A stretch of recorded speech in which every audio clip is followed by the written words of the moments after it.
ಮೊದಲಿಗೆ ಮಕ್ಕಳಿಗಾಗುವ ಸಮಸ್ಯೆಗಳೇನು? ನಮಸ್ಕಾರ ಸ್ನೇಹಿತರೆ, ಹಿಂದಿನ ವಿಡಿಯೋದಲ್ಲಿ ಹೇಳಿದ ಹಾಗೆ ನಾವು ಬಹಳಷ್ಟು ಮಕ್ಕಳಿಗೆ ಸಹಾಯ ಮಾಡೋಣ ಎಂದು ಅಂದುಕೊಂಡಿದ್ದೇವೆ. ಮಕ್ಕಳಿಗೆ ಅವರ ಸಮಸ್ಯೆಗಳನ್ನು ಕುರಿತು ಅರಿವು ಮೂಡಿಸುವ ಪ್ರಯತ್ನ, ಅದಕ್ಕೆ ತಕ್ಕಂತೆ ಪರಿಹಾರಗಳನ್ನು ಸೂಚಿಸುವ ವಿಚಾರ ಈ ವಿಡಿಯೋದಲ್ಲಿ ಮಾಡೋಣ.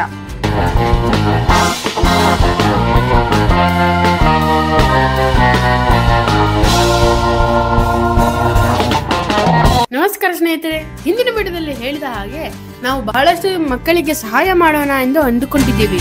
ಮಕ್ಕಳಿಗೆ ಅವರ ಸಮಸ್ಯೆಗಳನ್ನು ಕುರಿತು ಅರಿವು ಮೂಡಿಸುವ ಪ್ರಯತ್ನ, ಅದಕ್ಕೆ ಪರಿಹಾರಗಳನ್ನು ಸೂಚಿಸುವ ವಿಚಾರ ಮಾಡೋಣ. ಇವತ್ತಿನ ವಿಡಿಯೋದಲ್ಲಿ ಮೊದಲಿಗೆ ಮಕ್ಕಳ ಮೂಲ ಸಮಸ್ಯೆಗಳೇನು ಅಂತ ತಿಳಿದುಕೊಳ್ಳೋಣ. ಅದಕ್ಕಿಂತ ಮೊದಲು ಒಂದೆರಡು ನಿಜ ನಡೆದ ಘಟನೆಗಳನ್ನು ನಿಮ್ಮ ಮುಂದೆ ಹಂಚಿಕೊಳ್ಳುತ್ತೇನೆ. ಅವು ಎಷ್ಟು ಕ್ರೂರವಾದ ಘಟನೆಗಳೆಂದರೆ ಅದನ್ನು ನೀವು ಕೇಳಿರುತ್ತೀರಿ. ಇತ್ತೀಚೆಗೆ ಆಂಧ್ರ ಪ್ರದೇಶನಲ್ಲಿ ಒಂದು LKG ಮತ್ತು ಫಸ್ಟ್ ಸ್ಟ್ಯಾಂಡರ್ಡ್ ನಲ್ಲಿ ಓದುತ್ತಿರುವ ಇಬ್ಬರ ಮಕ್ಕಳನ್ನು ಕೈಕಾಲು ಕಟ್ಟಿ ಬಕೆಟ್ನಲ್ಲಿ ಮುಳುಗಿಸಿ ಹತ್ಯೆಗೈದು ತಾನು ಆತ್ಮಹತ್ಯೆ ಮಾಡಿಕೊಂಡಿರುವ ಘಟನೆ. ಕಾರಣ ಗಂಡು ಮಕ್ಕಳು, ಅವರು ಓದಿನಲ್ಲಿ ಹಿಂದೆ ಇದ್ದಾರೆ, ಸರಿಯಾಗಿ ಓದುತ್ತಿಲ್ಲ. ಹೀಗೆ ಇದ್ದರೆ ಅವರ ಮುಂದಿನ ಭವಿಷ್ಯ ಏನಾಗುತ್ತೋ?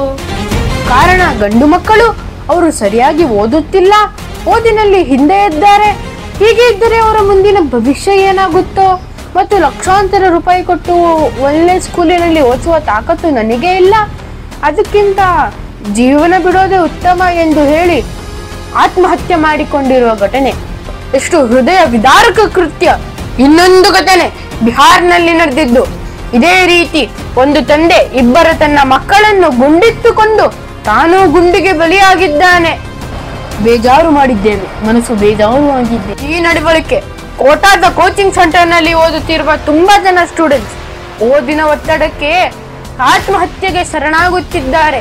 ಮತ್ತು ಚಿಕ್ಕ ಚಿಕ್ಕ ವಿಷಯಗಳಿಗೆ ಪೇರೆಂಟ್ಸ್ ನಿಂದಿಸಿದಕ್ಕೆ ಮತ್ತು ಟೀಚರ್ಸ್ ಬುದ್ಧಿಮಾತು ಹೇಳಿದಕ್ಕೆ ಅವಮಾನ ಭಾರಕ್ಕೆ ಕುಗ್ಗಿ ಪ್ರಾಣ ತ್ಯಾಗ ಮಾಡುತ್ತಿದ್ದಾರೆ.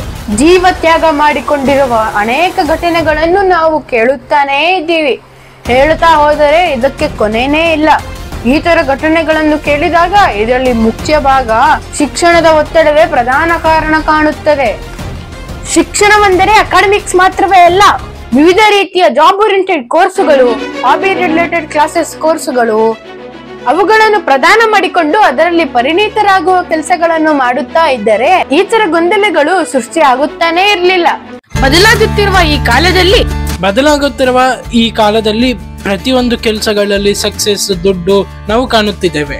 ಅದಕ್ಕೆ ತಕ್ಕಂತೆ ನಾವು ಎಕ್ಸ್ಪರ್ಟ್ ಆಗಬೇಕಾಗಿದೆ. ಅದರಲ್ಲೂ ಮಕ್ಕಳಿಗೆ ಯಾವುದು ಇಷ್ಟವೋ ಅದರಲ್ಲಿಯೇ ಶಿಕ್ಷಣ ಕೊಡಿಸುವ ಪ್ರಯತ್ನ ಮಾಡಿದ್ರೆ ಒಳ್ಳೆಯದು. ಈ ವಿಷಯದಲ್ಲಿ ತಂದೆ ತಾಯಿಗಳು ಯೋಚನೆ ಮಾಡಿ ಸ್ವಲ್ಪ ಹಠ ಬಿಟ್ಟು ನೋಡಬೇಕಾಗಿದೆ. ಒಂದು ಸ್ವೇಚ್ಛಾಯುತ ಸಂತೋಷಕರ ವಾತಾವರಣ ಕಲ್ಪಿಸಿದರೆ ಖಂಡಿತ ಒಳ್ಳೆಯ ಜೀವನದ ಭರವಸೆ ಅದರಲ್ಲಿ ಬರುತ್ತೆ. ಒಂದು ಉಪಯುಕ್ತ ಸಮಾಜ ನಿರ್ಮಾಣವಾಗುತ್ತೆ. ಆದರೆ ದುರದೃಷ್ಟಕರ ಸಂಗತಿ ಏನೆಂದರೆ ನಮ್ಮ ದೇಶದಲ್ಲಿ ಇರುವ ಈ ಎಜುಕೇಶನ್ ಸಿಸ್ಟಮ್ ಇದಕ್ಕೆ ಪೂರ್ತಿ ಭಿನ್ನವಾಗಿದೆ. ಪರೀಕ್ಷೆಗಳು, ಮಾರ್ಕುಗಳು, ಫಲಿತಾಂಶಗಳು, ರ್ಯಾಂಕ್ಗಳು ಇದರ ಸುತ್ತಮುತ್ತಾನೇ ತಿರುಗಾಡುತ್ತದೆ. ಒಬ್ಬೊಬ್ಬ ವಿದ್ಯಾರ್ಥಿಯಲ್ಲೂ ತನ್ನದೇ ಆದ ಸಹಜ ನೈಪುಣ್ಯಗಳು ಇರುತ್ತದೆ. ಅವುಗಳನ್ನು ಗುರುತಿಸಿ ಅದಕ್ಕೆ ತಕ್ಕಂತೆ ಸರಿಯಾದ ಶಿಕ್ಷಣ ನೀಡಿದರೆ ಪ್ರತಿಯೊಬ್ಬರೂ ವಿಜೇತರಾಗಿ ಹೊಲಬಲ್ಲರು. ಇಂತಹ ಚಿಕ್ಕ ವಿಷಯವನ್ನು ಮರೆತು ಎಲ್ಲಾ ವಿದ್ಯಾರ್ಥಿಗಳನ್ನು ಒಂದೇ ಸೂರಿನಲ್ಲಿ ಸುತ್ತಿ ಪಾಠ್ಯಾಂಶಗಳನ್ನು ಕಂಠಸ್ಥ ಮಾಡಿಸುವ ತಪ್ಪು ಪ್ರಯತ್ನಗಳನ್ನು ಮಾಡುವುದರಿಂದ ಮಕ್ಕಳ ಆಸಕ್ತಿ ಕುಗ್ಗುತ್ತಾ ಇದೆ. ಈ ತರಹದ ಅನ್ರಿಯಲಿಸ್ಟಿಕ್ ಎಜುಕೇಶನಲ್ ಹ್ಯಾಬಿಟ್ಸ್ ನಿಂದ ತುಂಬಾ ಮಕ್ಕಳಲ್ಲಿ ಪೂರ್ ರಿಸಲ್ಟ್ಸ್ ಕಾಣ್ತಾ ಅತ್ತ ಸ್ಕೂಲ್ನಲ್ಲಿ ಟೀಚರ್ಸ್ ನಿಂದ, ಸಹಪಾಠಿಗಳಿಂದ, ಇತ್ತ ಮನೆ ಕಡೆ ತಂದೆ ತಾಯಿಗಳಿಂದ ಮತ್ತು ಸಂಬಂಧಿಕರಿಂದ ಬರುವ ಅವಹೇಳನಕರ ಮಾತುಗಳಿಂದ ಬೇಜಾರಾಗಿ ಮನಸ್ಸು ನೋವು ಮಾಡಿಕೊಂಡು ನಿರಾಸಕ್ತರಾಗುತ್ತಿದ್ದಾರೆ, ಬಲಹೀನರಾಗುತ್ತಿದ್ದಾರೆ, ಬಲವನ್ಮರಣಕ್ಕೂ ಮುಂದಾಗುತ್ತಿದ್ದಾರೆ. ಇತ್ತೀಚೆಗೆ ಈ ತರದ ಮಕ್ಕಳು ಅವರ ಸಂಖ್ಯೆ ದಿನದಿನವೂ ಹೆಚ್ಚಾಗುತ್ತಾನೇ ಇದೆ. ಕ್ಲಾಸಸ್, ಹೋಮ್ವರ್ಕ್ಸ್, ಪ್ರಾಜೆಕ್ಟ್ಸ್ ಗಳು ಅಂತ ಹೇಳಿ 5ನೇ 6ನೇ ತರಗತಿಯಿಂದಲೇ IIT, IIM ಕೋಚಿಂಗ್ ಅಂತ ಹೇಳಿ ಮಾನಸಿಕವಾಗಿ ಸುಸ್ತಾಗುತ್ತಾ ಇದ್ದಾರೆ. ಹೆಚ್ಚಿನ ಸಮಯ ಅದರಲ್ಲೇ ಕಳೆದು ಆಟ ಪಾಠಗಳಿಗೆ ಸಮಯವೇ ಸಿಗಲಾರದಂತ ಪರಿಸ್ಥಿತಿಯಾಗಿದೆ. ಅವರು ಶಾರೀರಿಕವಾಗಿಯೂ ಬಲಹೀನರಾಗಿ ಅನಾರೋಗ್ಯಕ್ಕೆ ಬಲಿಯಾಗುತ್ತಿದ್ದಾರೆ.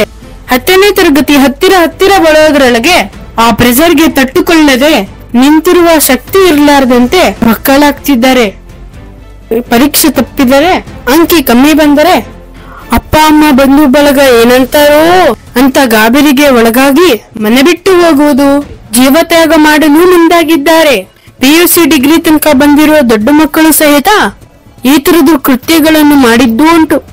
ಕೇವಲವಾದ ಎಂಟ್ರೆನ್ಸ್ ಎಕ್ಸಾಮ್ ನಲ್ಲಿ ವಿಫಲವಾದರೂ ಈ ತರದ ಯೋಚನೆ ಮಾಡುವ ವಿದ್ಯಾರ್ಥಿಗಳಿದ್ದಾರೆ. ಬಹಳ ಪ್ರಸಿದ್ಧ ಶಿಕ್ಷಣ ಸಂಸ್ಥೆಗಳೆನಿಸಿಕೊಂಡಿರುವ ರಾಜಸ್ಥಾನದ ಕೋಟಾದ ಕೋಟೆಯಲ್ಲಿನ ಆತ್ಮಹತ್ಯದ ಕಥೆಗಳು ತುಂಬಾನೇ ಕೇಳಿದ್ದೇವೆ, ಬೇಜಾರು ಮಾಡಿದ್ದೇವೆ. ಇವುಗಳನ್ನೆಲ್ಲ ದಾಟಿ ಮುಂದಕ್ಕೆ ಹೋದರೆ ಬಹುದೊಡ್ಡ ಸಂಸ್ಥೆಗಳಾದ IIT ನಲ್ಲಿ ಕೂಡ ಒತ್ತಡದ ಜೊತೆಗೆ ವಿವಕ್ಷೆ ಮತ್ತು ಬುಲ್ಲಿಯಿಂಗ್ ಅವರು ಫೇಸ್ ಮಾಡುವ ಪರಿಸ್ಥಿತಿ ಇದೆ. ಅದಕ್ಕೆಲ್ಲ ತಾಳದ ಮಕ್ಕಳು ತಮ್ಮ ಮರಣ ಶಾಸನ ತಾವೇ ಬರೆದುಕೊಳ್ಳುತ್ತಿದ್ದಾರೆ. ಭಾವಿ ಭಾರತೀಯ ಆಶಾಕಿರಣಗಳಾದ ನಮ್ಮ ಯುವ ಪೀಳಿಗೆಯ ಈ ತರದ ನಿರ್ಣಯಗಳಿಂದ ಜನ್ಮ ನೀಡಿದವರಿಗೆ ಅಲ್ಲದೆ ನಮ್ಮ ಜಾತಿ ವಿಕಸನಕ್ಕೂ ಒಂದು ಶೋಚನೀಯ ಅಂಶವಾಗಿದೆ. ಇದು ಬಹುದೊಡ್ಡ ಸಾಮಾಜಿಕ ಸಮಸ್ಯೆ. ಇದನ್ನು ತಿಳಿದು ಯಾವಾಗಲೂ ನಮ್ಮ ಸುಪ್ರೀಂ ಕೋರ್ಟ್ ಇದರ ಕುರಿತು ವಿಚಾರ ಮಾಡಿ ಇದನ್ನು ತಡೆಗಟ್ಟಲು ಒಂದು ನ್ಯಾಷನಲ್ ಟಾಸ್ಕ್ ಫೋರ್ಸ್ ಟೀಮ್ ಅನ್ನು ತಯಾರು ಮಾಡಿದೆ. ಅದರ ವಿಷಯದಲ್ಲಿ ಅಧ್ಯಯನ ಮಾಡುತ್ತಿರುವ ಕೆಲಸ ಸ್ವಲ್ಪ ನಮಗೆ ಉಪಶಮನದ ವಿಷಯ. ಇದರ ಭಾಗದಲ್ಲಿ ವಿದ್ಯಾರ್ಥಿಗಳ ಮಾನಸಿಕ ಸ್ಥಿತಿ, ಮಾನಸಿಕ ಆರೋಗ್ಯದ ಮೇಲೆ ಪರಿಣಾಮ ಬೀರುವ ಅಂಶಗಳನ್ನು ಗುರುತಿಸಿ ಅವುಗಳನ್ನು ಸರಿಪಡಿಸಲು ಸರಿಯಾದ ಸಲಹೆ ಸೂಚನೆಗಳನ್ನು ನೀಡಲು ಪ್ರಯತ್ನಗಳು ನಡೀತಾ ಇವೆ. ಟೆಲಿಮಾನಸ್ ಹೆಸರಿನಿಂದ ಒಂದು ಸ್ಪೆಷಲ್ ಟೋಲ್ ಫ್ರೀ ನಂಬರ್ 14416 ಅನ್ನು ನಿಶ್ಚಯ ಮಾಡುತ್ತಾ ಫೋನ್ ಮೂಲಕವೇ ಮಾನಸಿಕ ತಜ್ಞರ ಸಲಹೆಗಳನ್ನು ನೀಡುತ್ತಾ ಬರ್ತಾ ಇದೆ. ಎಲ್ಲಾ ಎಜುಕೇಶನ್ ಇನ್ಸ್ಟಿಟ್ಯೂಷನ್ಸ್ ಮಕ್ಕಳಿಗೆ ಇದರ ಕುರಿತು ಜಾಗೃತಿ ನೀಡಬೇಕಾಗಿದೆ, ಅವಶ್ಯಕತೆನೂ ಇದೆ. ಇದು ಅವರ ಕರ್ತವ್ಯ. Teasing, ragging, bullying, physical and mental harassments ಮೇಲೆ ಕಠಿಣವಾಗಿ ಪ್ರತಿಕ್ರಿಯಿಸಬೇಕಾಗಿದೆ. ಅದರ ಅವಶ್ಯಕತೆನೂ ತುಂಬಾನೇ ಇದೆ. Must react, take compulsory action.